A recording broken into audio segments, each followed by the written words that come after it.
Olá, meus alunos queridos, professor Tiago falando de Educação Física para o Centro Educacional João Roberto, para as turmas de 6º e 7º ano. Espero que todos estejam bem.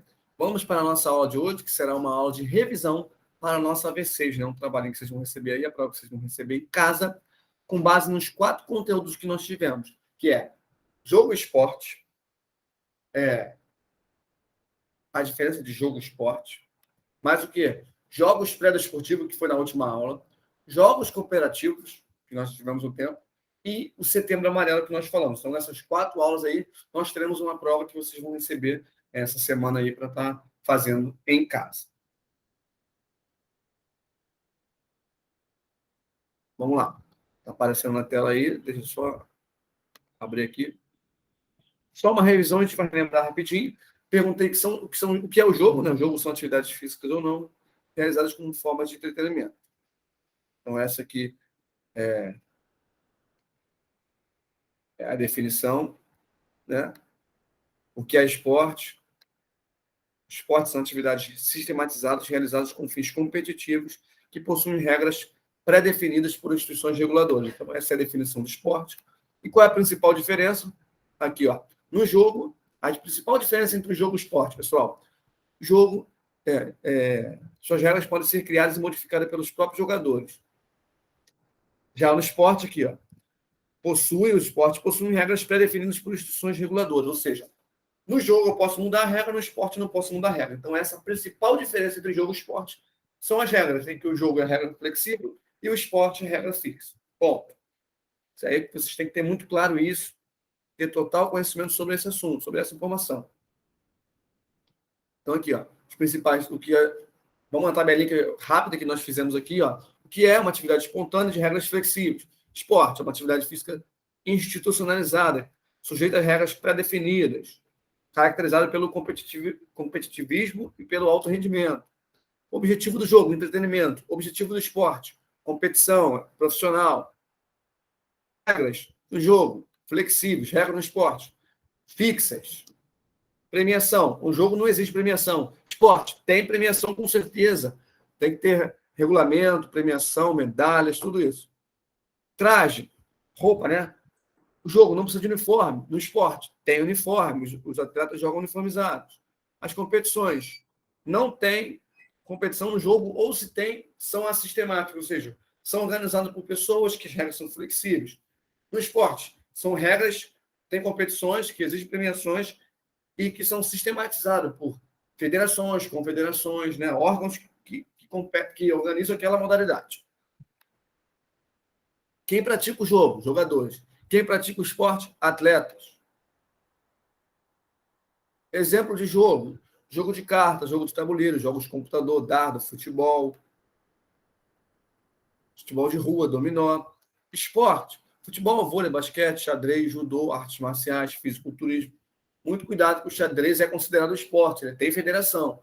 Então, apesar de ser um jogo de tabuleiro, ele é esporte porque ele tem regras fixas, ele tem regras criadas e é organizado por uma modalidade, pela uma federação, pela uma confederação e federação, respectivamente.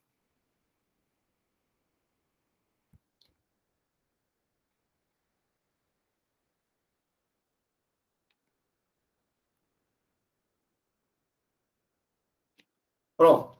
Primeiro conteúdo nós já fizemos, vamos para o segundo conteúdo que nós temos que revisar. Jogos cooperativos. Vou compartilhar com vocês aqui, para relembrar o conteúdo.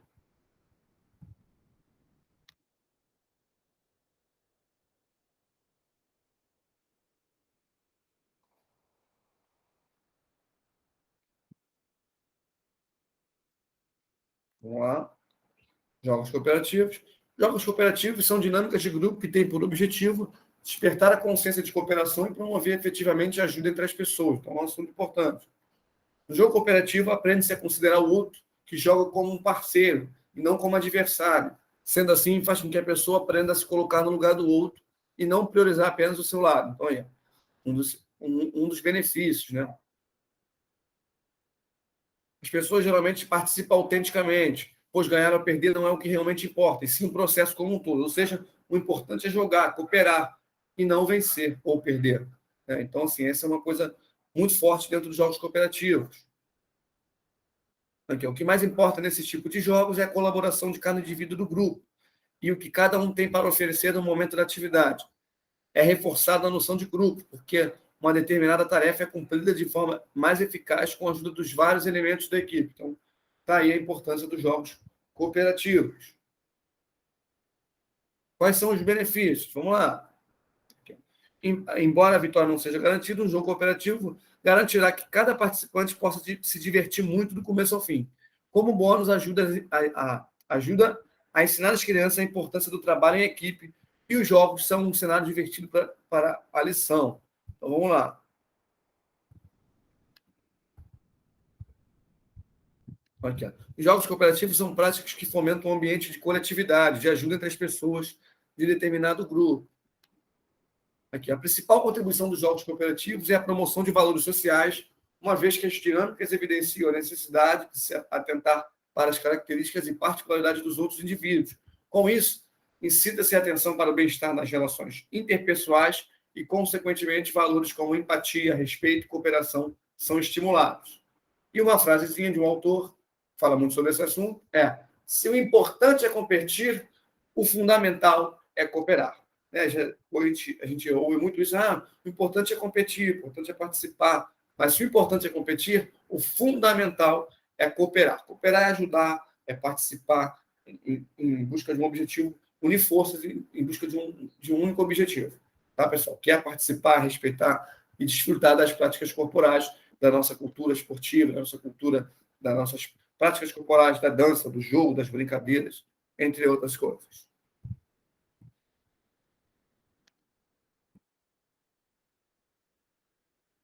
Agora eu vou compartilhar o outro conteúdo com vocês, que foi Setembro Amarelo, só para a gente relembrar rapidamente.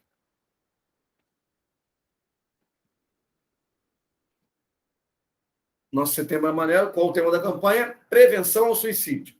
Ponto. Esse é o principal assunto. Prevenção ao suicídio é a temática dessa campanha de setembro. Vamos lá, aqui fala um pouquinho sobre o que é suicídio, né? São registrados cerca de 12 mil suicídios todos os anos no Brasil e mais de 1 milhão no mundo. As 3 principais causas, né, de suicídio no mundo é... Espera só um minutinho. Deixa eu só conferir aqui, só um minuto. Vou subir aqui a informação.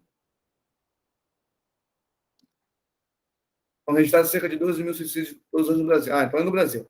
Em primeiro lugar, no Brasil, a principal causa de suicídio é a depressão. Em segundo lugar, transtorno bipolar. Em terceiro lugar, o abuso de substâncias, né? Seja aí drogas, álcool, remédios, enfim, que também é uma droga. São as 3 principais causas de suicídio no Brasil. Mas existem muitas outras causas, né, que pode causar a depressão, que pode causar o suicídio. Dicas de prevenção ao suicídio, nós temos aí o CVV, é o Centro de Valorização da Vida, o telefone é 188, e o que nós temos que fazer em caso de sintomas, né, de depressão, de sintomas de ansiedade, né? Buscar ajuda, tome coragem, busque ajuda, ajude alguém que precise, né? Conte para alguém mais velho, alguém mais experiente, alguém de confiança, busque ajuda de profissionais, psicólogo, em alguns casos psiquiatra, né? Faça terapia, acompanhamento, se necessário for, vai tomar medicamentos para controlar, para te ajudar. Não é brincadeira, não é frescura, então é importante que se trate, que leve isso a sério, algo que tem crescido muito, infelizmente, na sociedade, é importante levar isso a sério. E nós temos o CVV, que é o Centro de Valorização da Vida, que atende no telefone 188 em todo o território nacional, 24 horas por dia, de forma gratuita. Né? São voluntários, pessoas que trabalham de graça, recebem um treinamento para dar esse suporte emocional. Eu estou com sintoma de ansiedade, vou ligar para o CVV e resolver? Não, não vai resolver. Naquele momento pode te ajudar a você ter um controle, um certo controle da sua crise, mas o que vai te ajudar é uma terapia, um acompanhamento profissional, a mudança de hábitos.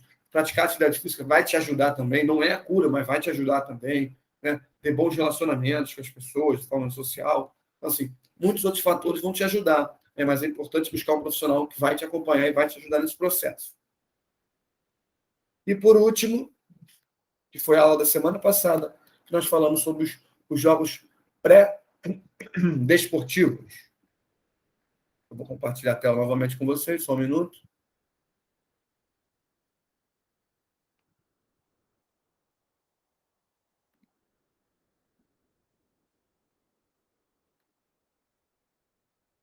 Vamos lá. Jogos pré-desportivos. A prática desportiva consiste na realização de uma atividade física que se concretiza com a competição e no qual deve ser respeitada uma série de regras. Ou seja, no desporto, na prática desportiva, ou seja, na prática do esporte. Prática do esporte, não é o pré-desporto, é a prática do esporte. A competição está em primeiro lugar juntamente com as regras, né? Ou seja, o esporte. Já a atividade física é uma simples prática de corpo. Utilizou o corpo em gasto energético é considerada atividade física. Como, por exemplo, ir na padaria de bicicleta, ir na padaria andando, subir uma escada, está fazendo atividade física, porque está gastando seu corpo. Então, não significa que vai ter um grande benefício para você. Porque para ter benefício tem alguns outros critérios, que não faz parte da aula de hoje para ser falado, mas a nível de conhecimento. Um jogo, por sua vez, é uma atividade recreativa em que participa um ou mais jogadores, mas, além da competição, a função principal dos jogos é oferecer a diversão e entretenimento, enquanto proporciona estímulo mental e físico. Então, o jogo, a principal tarefa, a principal característica é o entretenimento. Alguns casos tem competição, mas não é o principal objetivo. Os jogos pré-desportivos são aqueles que requerem destreza e habilidades próprias do desporto. Por exemplo, deslocamento, lançamento, recepções. O que são requerem destreza e habilidades próprias? Destreza é inteligência, habilidade daquele próprio jogo. Por exemplo, treinar o deslocamento do futebol com a bola, o cruzamento, o lançamento, o passe no handball. Né? São os fundamentos técnicos, movimentos que nós fazemos durante um jogo. No futebol, nós chutamos, nós passamos, cruzamos a bola, conduzimos a bola. Esses são fundamentos técnicos. No vôlei, nós temos o toque, a manchete, a cortada, o saque. São fundamentos técnicos que nós temos que treinar para jogar aquela modalidade. Nesse sentido, os jogos pré-desportivos constituem uma variante dos jogos menores, caracterizada por conteúdos que propiciam a aquisição de determinados movimentos, ações e habilidades primárias, que servem de base para a assimilação de habilidades desportivas. Em geral, os jogos pré-desportivos e os jogos desportivos têm em comum determinadas regras. Em outras palavras, os jogos pré-desportivos podem ser vistos como jogos que preparam uma pessoa para uma modalidade esportiva, ou seja, faz com que essa pessoa aprenda os movimentos e técnicas essenciais e também desenvolva habilidades necessárias.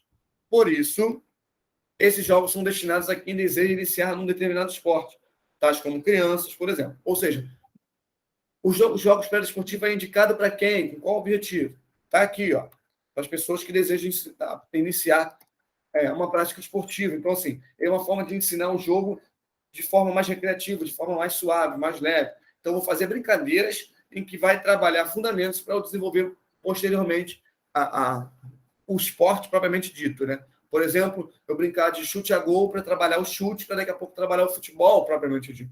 É uma forma de trabalhar isso. Eu trabalhar o 5 corte como uma forma de trabalhar esses movimentos para entrar no voleibol, que é um jogo, né? O 5 corte é uma brincadeira de ficar levantando, ou recorde, melhor dizendo, não pode deixar a bola cair, então eu vou trabalhar ali movimentos de toque, manchete, né? A defesa, buscar a bola difícil. É uma forma de iniciar o voleibol de forma mais recreativa, através de um jogo. Né? Esse é um jogo pré-desportivo, por exemplo. Mesmo assim, nos jogos pré-desportivos, muitas vezes, os praticantes são levados a conhecerem regras, o objetivo do jogo e como jogar, né? O começo do jogo, a tática, a pontuação, entre outras coisas. É uma forma de trabalhar, falar, só pode dar 3 toques no vôlei. Já vou falar, não pode segurar a bola, não pode bater assim, que é condução no vôlei, por exemplo. Né? A gente vai trabalhando nesses conceitos. Ainda nos jogos pré-desportivos, a depender da modalidade esportiva, o praticante aprenderá sobre o cumprimento de regras, sobre passes, marcações, posição de ataque, de defesa, dribles, entre outros. Um exemplo de jogo pré-desportivo seria um tipo de basquete onde a cesta se localizaria num lucro mais baixo.